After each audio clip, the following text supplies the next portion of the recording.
pemirsa JPR TV dari Sabang sampai Merauke, dari Miangas hingga Pulau Rote. Bertemu kembali dengan saya Bilki Sabila dalam program Juru Bicara.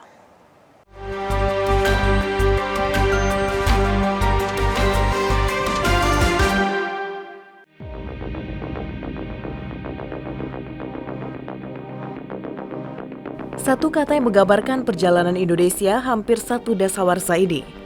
Upaya mewujudkan cita-cita menjadi Indonesia emas bukan tanpa tantangan. Dalam 4 tahun periode kedua kepemimpinan Presiden Joko Widodo dan Wakil Presiden Ki Haji Ma'ruf Amin, Indonesia tidak hanya bisa bertahan dan bangkit dari krisis akibat pandemi COVID-19. Namun, juga telah melakukan banyak lompatan kemajuan dan pembangunan. Bahkan di tingkat global, Indonesia mampu kembali menjadi pemain utama dalam percaturan dunia. Hal ini dibuktikan dengan indeks skor pengaruh diplomasi Indonesia melejit, bahkan meninggalkan Singapura. Untuk mencapai visi Indonesia Maju 2045 dibutuhkan segala aspek yang harus dilakukan sejak dini, termasuk pembangunan dan pemerataan jaringan internet di Indonesia. Kementerian Kominfo memiliki tugas besar dalam membuka keterisolasian masyarakat pinggiran. Akses informasi dan komunikasi yang mumpuni menjadi hal mutlak untuk memajukan Indonesia.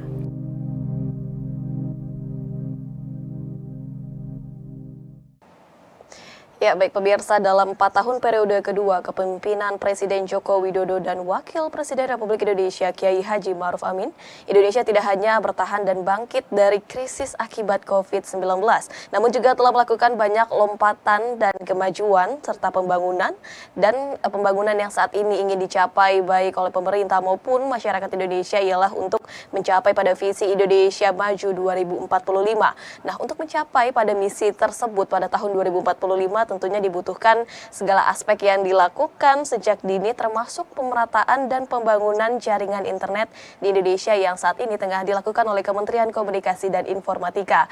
Memang menjelang tahun baru pemirsa, semua kita ingin tahu mengenai adanya capaian kinerja 2023 yang telah dilakukan selama setahun ini seperti apa. Kita akan membahasnya hari ini bersama dengan Direktur Pengelolaan Media di CNIKP Kemenkominfo Republik Indonesia, Bapak Nur Sodik Gunarjo, atau yang akrab disapa dengan Pak Gun.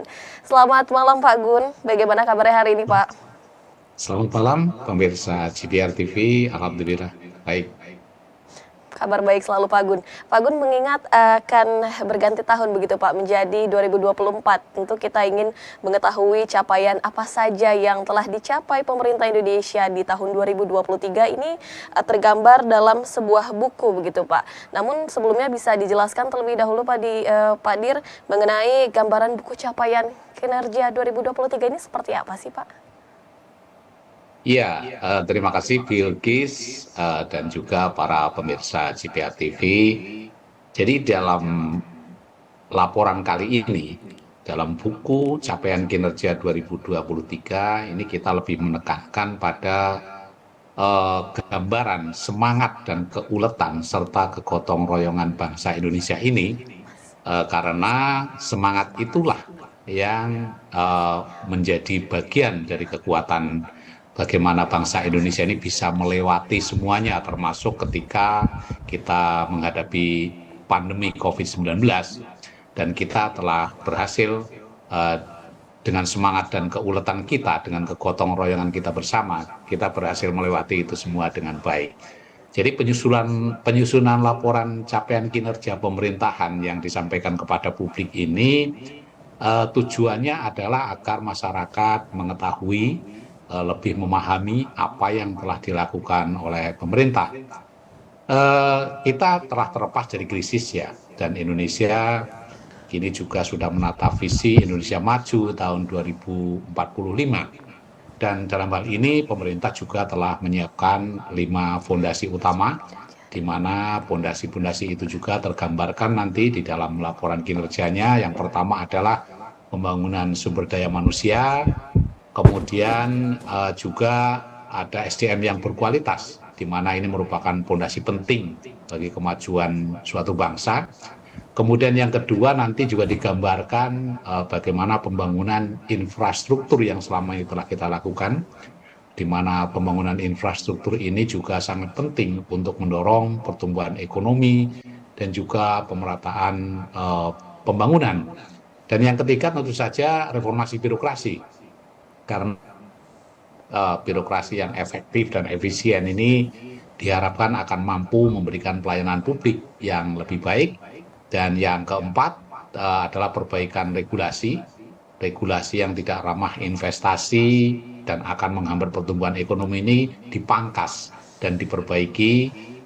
Kemudian yang terakhir adalah fondasi transformasi ekonomi, di mana tujuannya adalah untuk meningkatkan daya saing Indonesia di era globalisasi seperti saat ini. Intinya adalah pemerintah berupaya keras untuk mendorong pertumbuhan ekonomi yang berkelanjutan, antara lain melalui hilirisasi industri dan juga pengembangan ekonomi hijau. Jadi kemarin mungkin telah diketahui juga ya, Bilkis ya, bahwa kita Presiden telah meresmikan bursa karbon, di mana bursa karbon ini akan menghasilkan sesuatu yang luar biasa dalam konteks menuju green economy. Nah, ini mungkin nanti gambaran-gambaran seperti itulah yang akan tergambar di dalam buku laporan kita nanti yang akan kita sampaikan kepada masyarakat. Jadi isi sebagian dari isi dari capaian kinerja 2023 mungkin ringkasannya adalah seperti itu, Bilkis. Ya, baik, tentunya informasi mengenai capaian kinerja pemerintah 2023 ini dapat diakses oleh masyarakat luas begitu ya Pak, tidak hanya Ya, untuk betul kalangan sekali. tertentu saja, namun masyarakat bisa mengetahui capaian apa saja yang telah disampaikan ataupun yang telah dicapai oleh pemerintah. Lantas tadi juga sudah disebutkan Pak ini bahwa adapun yang dilakukan oleh pemerintah ialah untuk menumbuhkan atau merujuk kepada ekonomi Indonesia yang di saat ini di tengah ketidakpastian global begitu Pak. Lantas kiranya Ya. apa kebijakan yang disiapkan oleh pemerintah untuk dapat terus bertahan di tengah ketidakpastian global saat ini, Pak Dir? Ya, pertama mungkin yang perlu diketahui oleh masyarakat bahwa saat ini Indonesia kan sedang sudah masuk ya di dalam kategori negara-negara yang berpenghasilan menengah ke atas atau upper middle income, di mana hal ini ditandai dengan pendapatan per kapita Indonesia yang telah melesat menjadi 4.580 US dollar pada bulan Juli 2022. Dan harus tahu juga bahwa angka ini telah melewati batas yang ditetapkan oleh Bank Dunia, ya, yaitu 4.466 US dollar. Jadi kita sudah berada di 4.580. Ini yang ditetapkan oleh Bank Dunia untuk negara dengan kategori upper middle income. Nah, berdasarkan data Bank Dunia ini, gross national income per kapita atau pendapatan per kapita Indonesia ini telah naik ya sebesar 9,83%, yaitu menjadi 4.580 US dollar pada tahun 2022. Di mana di tahun 2021-nya itu baru sebesar 4.170 US dollar. Nah, upaya yang dilakukan pemerintah tentu saja kebijakan yang ditetapkan yang dilakukan adalah pemerintah saat ini terus bekerja untuk mewujudkan target Indonesia untuk keluar dari sebutan yang disebut sebagai jebakan negara berpenghasilan menengah atau yang sering disebut dengan middle income trap pada tahun 2036 mendatang. Namun tentu saja target ini akan menghadapi tantangan yang berat, yaitu di mana pertumbuhan ekonomi ini harus konsisten di atas 6% per tahun. Hal ini bukan pekerjaan mudah, ya, mengingat Indonesia saat ini masih menghadapi banyak tantangan. Salah satunya mungkin yang bisa disebut adalah kenaikan inflasi akibat situasi geopolitik yang tidak menentu. Meski demikian, pemerintah optimis bahwa Indonesia ini dapat mencapai target tersebut.